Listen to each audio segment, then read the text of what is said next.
Okay, Diabetic Dad back here again. We're going to be making another thing in the kitchen with baking today, as you can tell by the outfit.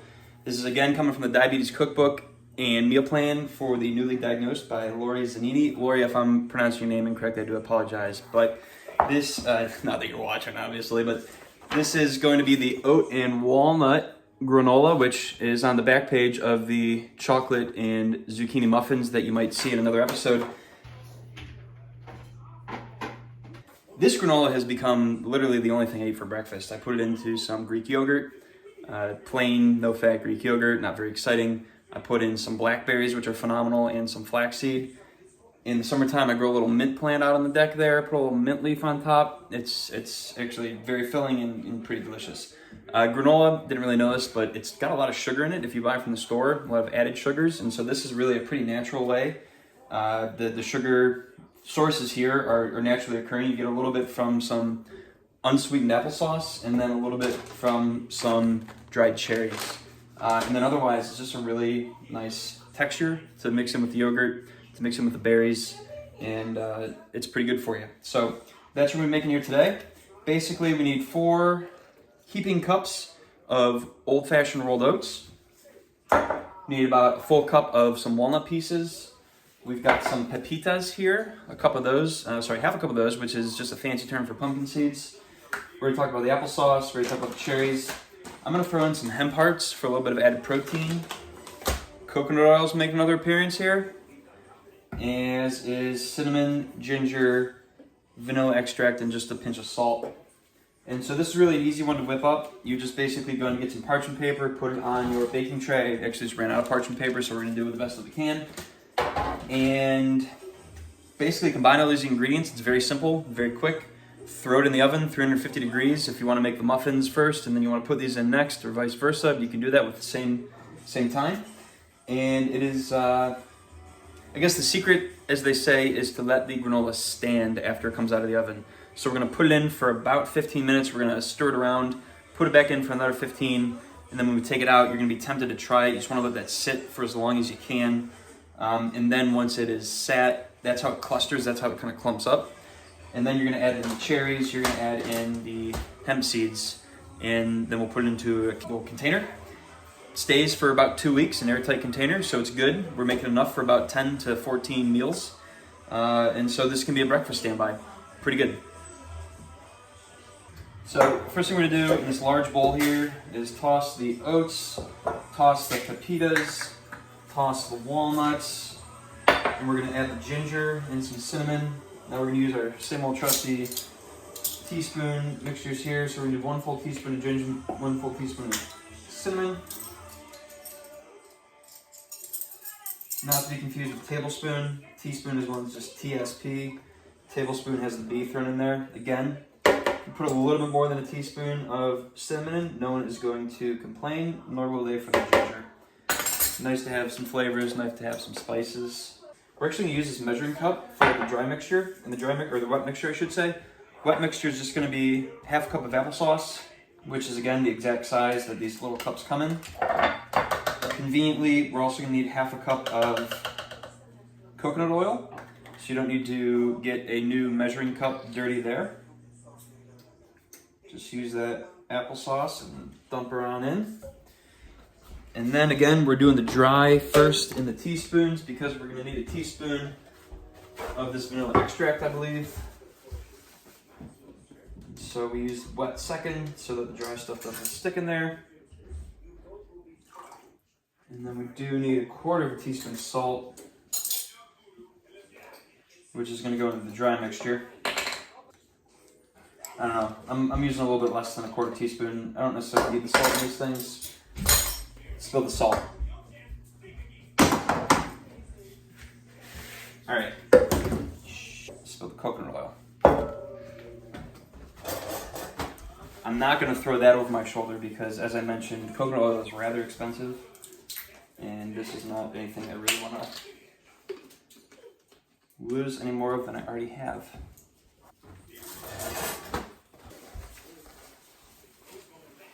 Good news here is that our countertops will be nice and shiny for a couple months. All right, so we're just gonna mix this wet mixture together.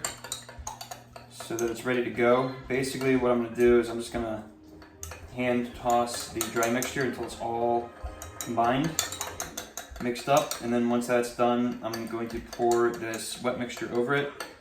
I'm gonna put on a latex glove. I found those are fantastic for a whole lot of kitchen prep, especially if you're making hamburgers or meatballs using meat. It's a great thing to have on hand. Keep your hands clean, keep everything relatively sanitary, and it makes mixing a lot more intimate.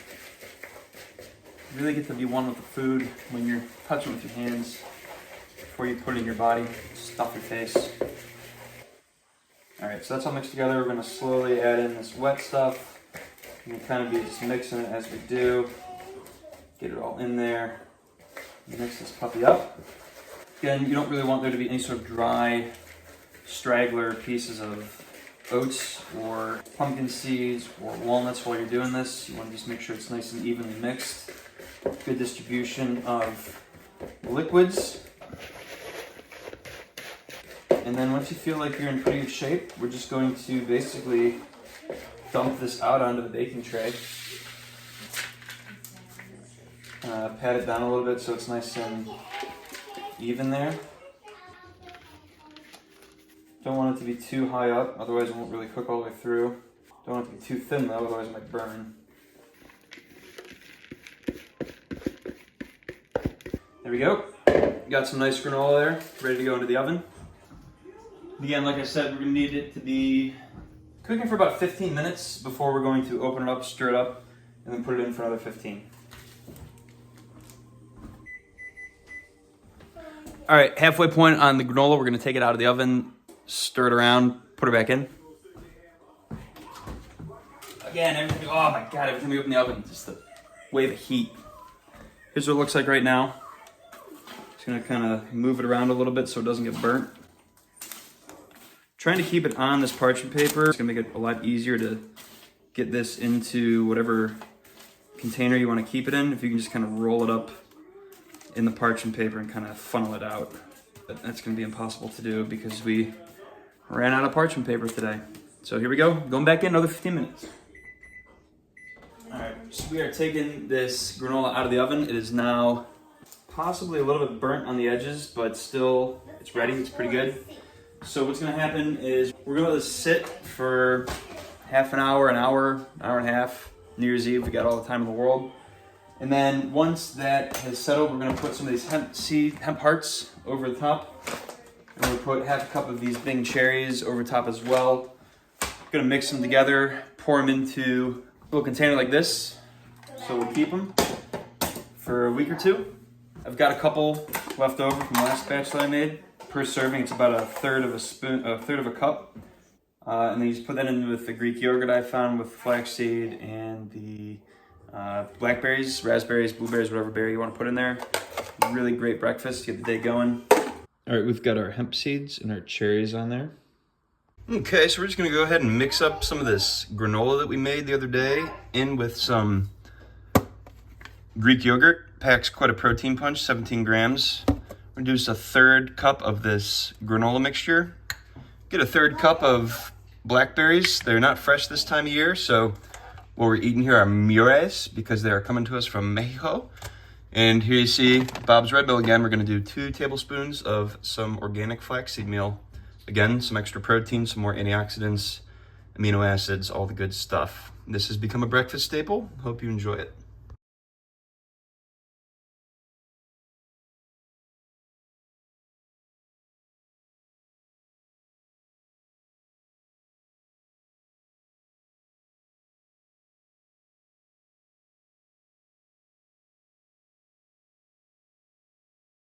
There you have it. Get a nice spoonful of a blackberry. Maybe get a dry cherry in there. Nice little bit of natural sweetness, a little bit of crunch from the granola. Creamy consistency from the yogurt, obviously. This is a little bit of a treat, almost like you're eating ice cream. Kind of feel like you're cheating, but then it's all healthy. It's the little things that you have to look forward to. If you don't have blackberries, if you can't find them for whatever reason, you can substitute this with blueberries, raspberries, really any sort of a berry, which reminds me, what's a ghost's favorite fruit? A blueberry. Until next time.